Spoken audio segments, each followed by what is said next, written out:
আল্লাহকে ভয় করো, আল্লাহকে ভয় করো, আল্লাহকে ভয় করো।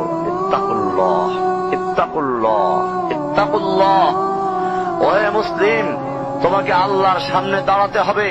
তোমার হিসাব নেওয়ার জন্য আল্লাহই যথেষ্ট, যিনি সব জানেন। তুমি যা গোপন করো ও প্রকাশ করো। তোমাকে অবশ্যই মৃত্যু বরণ করতে হবে। যখন তুমি দুনিয়ার সব কিছু ছেড়ে চলে যাবে, শুধু তুমি আখিরাতের জন্য যা সঞ্চয় করেছ তা নিয়ে সাবধান হও তোমার শেষ আমলের ব্যাপারে।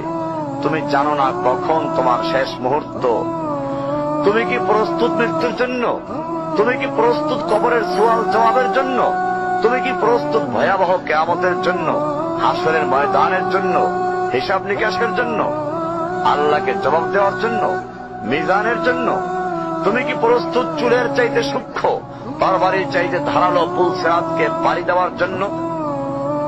ভয়ঙ্কর তুমি জাহান্নামের ভয়ঙ্কর আযাব থেকে আত্মরক্ষার জন্য কাজ করছো তো? যার ইন্ধন মানুষ এবং পাথর, যার আগুন ভয়ঙ্কর উত্তাপ সম্পন্ন কালো বর্ণের, যা হৃদয় পর্যন্ত জ্বালিয়ে দেবে, এমন উত্তপ্ত পানি যা নাড়ি ভুঁড়িকে বের করে দিবে।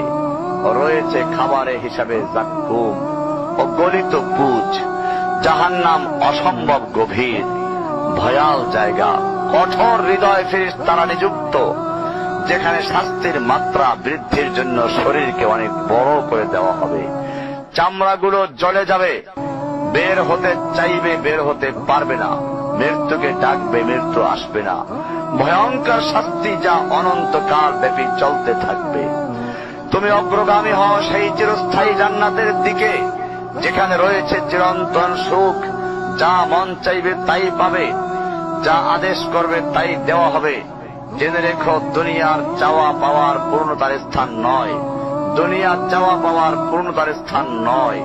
দুনিয়ার চাওয়া পাওয়ার পূর্ণতার স্থান নয়। জান্নাতি হচ্ছে এমন জায়গা যা তোমার সব আকাঙ্ক্ষাকে পূর্ণ করে দেওয়া হবে।